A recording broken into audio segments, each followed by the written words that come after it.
Good morning વિદ્યાર્થી મિત્રો, હું રેખા કોટડિયા મારી એજ્યુકેશન ઓફ આર્ટ ચેનલમાં તમારું હાર્દિક સ્વાગત કરું છું.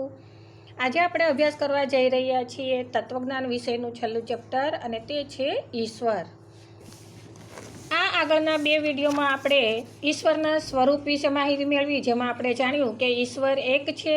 એ પછી હિન્દુ ધર્મ હોય, ઇસ્લામ ધર્મ, ખ્રિસ્તી ધર્મ, યહૂદી ધર્મ કે ઝરથુસ્ત્રી ધર્મ, ટૂંકમાં જગતના વિદ્યમાન તમામ ધર્મોમાં ઈશ્વર વિશે મંતવ્ય એવું જ છે કે ઈશ્વર એક જ છે. ત્યારબાદ આપણે ઈશ્વર જગતનું તાત્વિક અધિષ્ઠાન, પાયાનું તત્વ છે, એટલે કે જગતના કર્તા હર્તા નિયંતા તે ઈશ્વર છે તેવી માહિતી મેળવી. ત્યારબાદ ઈશ્વર સ્વયંભૂ છે, એટલે કે એ જન્મતા પણ નથી અને મૃત્યુ પણ પામતા નથી. એ સ્વતંત્ર તત્વ છે, એ કોઈના પર નિર્ભર નથી. ઈશ્વર જગતનો નૈતિક શાસક છે, એટલે કે ઈશ્વર છે એ કર્મ પ્રદાતા છે. તમે જે કર્મ કરો છો તેને અનુરૂપ ફળ મળે છે. ભૂલથી પણ તમારાથી કોઈ અનૈતિક કર્મ થઈ ગયું હોય તો એ અંધ ન્યાયાધીશની જેમ તમને દંડ ફટકારતો નથી, પરંતુ જો તમે સાચા હૃદયથી પશ્ચાતાપ કરો, પરમ કૃપાળુની પ્રાર્થના કરો, તો તમને એ માફ પણ કરી આપતા હોય છે. એ જ રીતે ઈશ્વર એક વ્યક્તિ છે. આપણે જાણીએ છીએ કે મુમુક્ષુઓનું મંતવ્ય એવું છે કે ઈશ્વર અવતાર ધારણ કરે છે. ક્યારેક એ પોતે ના આવે તો પોતાના દૂત તરીકે પૈગંબરને મોકલતા હોય છે. તો આમ ઈશ્વર એક વ્યક્તિ છે, અને છેલ્લું સ્વરૂપ જોયું કે ઈશ્વર એ જગતનું અંતિમ ધ્યેય છે. તો જેમાં આપણે જોયું હતું કે ઈશ્વર એ જગતની ઝંખના જે છે તે ઈશ્વરને પામવાની છે, અને ઈશ્વરનો સાક્ષાત્કાર કરવા માટે પ્રાણી માત્ર એ પરમ સિદ્ધિ પ્રાપ્ત કરવા માટેની હાંસલ કરતા હોય છે. તો આમ ઈશ્વર પ્રાપ્તિના આનંદથી અત્યંતિક દુઃખની નિવૃત્તિ થાય છે અને સુખની અનુભૂતિ થતી હોય છે. હવે આપણે જોવા જઈ રહ્યા છીએ તે છે ઈશ્વરના તાત્વિક ગુણધર્મો અને નૈતિક ગુણધર્મો. હવે ઈશ્વરના તાત્વિક ગુણધર્મો અને નૈતિક ગુણધર્મોની માહિતી મેળવતા પહેલાં માહિતી મેળવીએ કે ઈશ્વર સનાતન છે, એટલે કે સર્વવ્યાપી છે. ઈશ્વર શાશ્વત અને અંતિમ તત્વ છે. આ તત્વમાં રહેલા ગુણોને બે દ્રષ્ટિએ વિચારી શકાય. એક છે તે છે તાત્વિક દ્રષ્ટિએ ઈશ્વરના ગુણધર્મો, અને બીજું છે તે નૈતિક દ્રષ્ટિએ ઈશ્વરના ગુણધર્મો. એટલે કે આપણે ગુણોને આધારે ઈશ્વરને ઓળખતા હોઈએ છીએ, તેને પામવાની કોશિશ કરતા હોઈએ છીએ. તો આ ઈશ્વરમાં રહેલા જે ગુણો છે તે બે પ્રકારના છે, તાત્વિક અને નૈતિક. તેમાંથી આજે આપણે માહિતી મેળવશું તાત્વિક દ્રષ્ટિએ ઈશ્વરના ગુણધર્મો.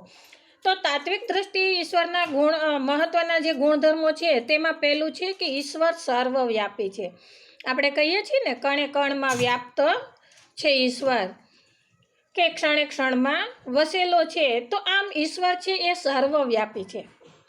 જગતના સર્વ તત્વોમાં ઈશ્વર વ્યાપેલો છે. એમ કહેવાનો અર્થ એ છે કે જગતના પ્રત્યેક અણુમાં ઈશ્વરનો વાસ છે. આપણે કહીએ છીએ ને અણુ એ અણુમાં વસે છે તું. તો અહીંયા ઈશ્વર એ પ્રત્યેક અણુમાં વસેલો જોવા મળે છે, જેથી આપણે કહી શકીએ કે ઈશ્વર છે એ સર્વવ્યાપી છે. આમ સચરાચરમાં જળ ચેતન સર્વમાં ઈશ્વરનો નિવાસ છે. સચરાચર એટલે કે ચર અને અચર જે આ જીવ સૃષ્ટિ છે, જળ અને ચેતન, આ તમામ તત્વોમાં ઈશ્વરનો નિવાસ રહેલો છે. ઈશ્વર અત્ર તત્ર સર્વત્ર વ્યાપ્ત હોવાથી કવિ શ્રી નાનહાલાલ કહે છે કે પ્રભુ સઘળે વિરાજે છે, સર્જનમાં સભર ભર્યા, નથી અણુ પણ ખાલી રે, ચરાચરમાં ઉભર્યા. તો અહીંયા ચરાચર વિશ્વમાં ઈશ્વરની સત્તા વ્યાપ્ત છે. ઈશ્વરની સત્તા જ્યાં ન હોય તેવું કંઈ જ નથી.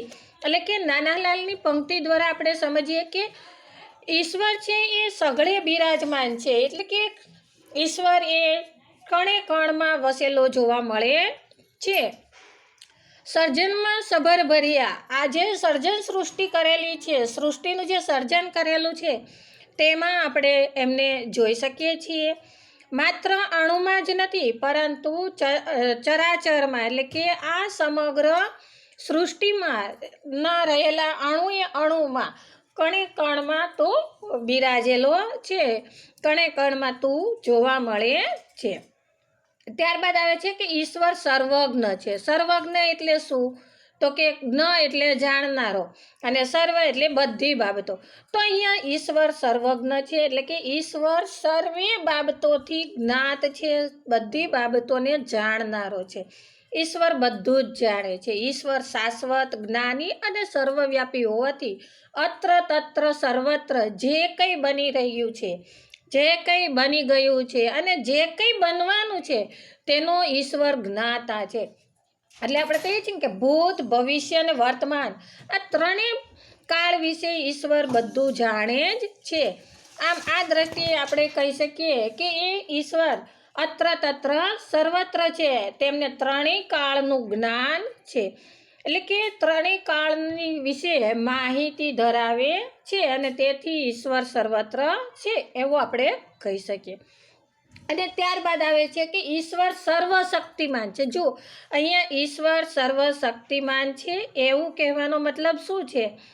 તો અહીંયા આપણે જોઈ શકીએ છીએ કે ઈશ્વર આ જગતનું તાત્વિક અધિષ્ઠાન છે. તે જગતની ઉત્પત્તિ, સ્થિતિ અને પ્રલયનો કર્તા છે.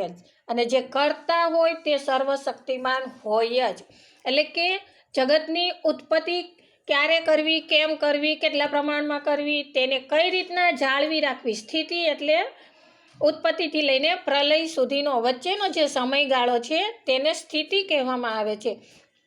તો આ સ્થિતિ કઈ રીતના જાળવી રાખવી, તેમાં શું એમને કરવું, અને ત્યારબાદ પ્રલય એટલે કે એમનો નાશ, તો કે આ જગતનો નાશ કઈ રીતના કરવો, તે તમામ બાબતોનો કર્તા એ ઈશ્વર છે. જ્યાં જ્યાં શક્તિ કે ક્રિયા દેખાય છે તે ક્રિયા કે શક્તિ ઈશ્વરની છે.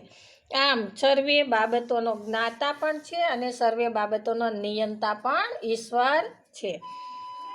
આમ ઈશ્વર જ સર્વશક્તિનો આધાર હોવાથી તે સર્વશક્તિમાન છે. આ દ્રષ્ટિએ જોઈએ તો ઈશ્વર એ સર્વશક્તિમાન છે.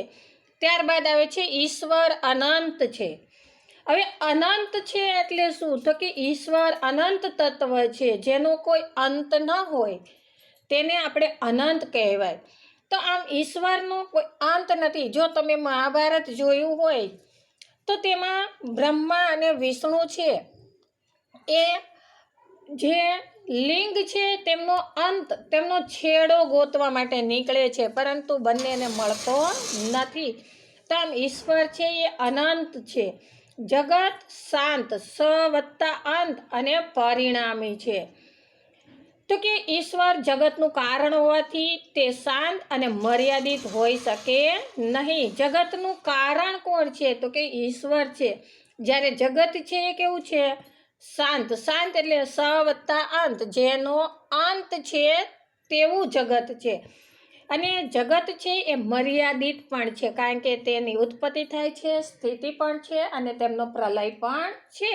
તો આમ જગત છે એ મર્યાદિત છે. આમ ઈશ્વર છે એ અનંત છે અને અમર્યાદ તત્વ છે, કારણ કે જગતનો કર્તા, હર્તા, નિયંતા ઈશ્વર છે અને તે દ્રષ્ટિએ તેમનો કોઈ છેડો મળતો નથી, તેમનો કોઈ અંત હોતો નથી, તેથી તે અનંત છે.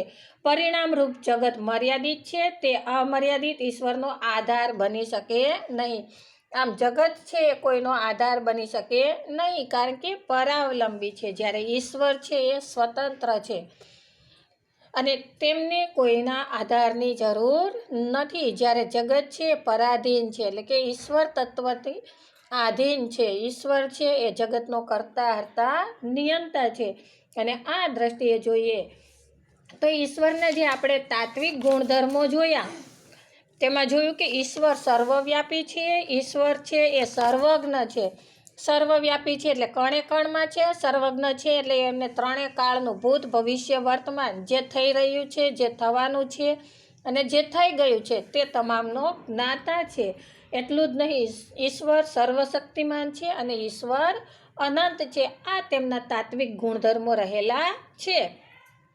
તો આજના વિડીયોમાં આપણે અહીંયા આટલી માહિતી મેળવી. નેક્સ્ટ ટાઈમ મળીશું ત્યારે ઈશ્વરના નૈતિક દ્રષ્ટિએ એમના ગુણધર્મો વિશે માહિતી મેળવીશું. ત્યાં સુધી હું તમારી રજા લઉં છું. આ વિડીયો જોવા બદલ આપનો ખૂબ ખૂબ આભાર.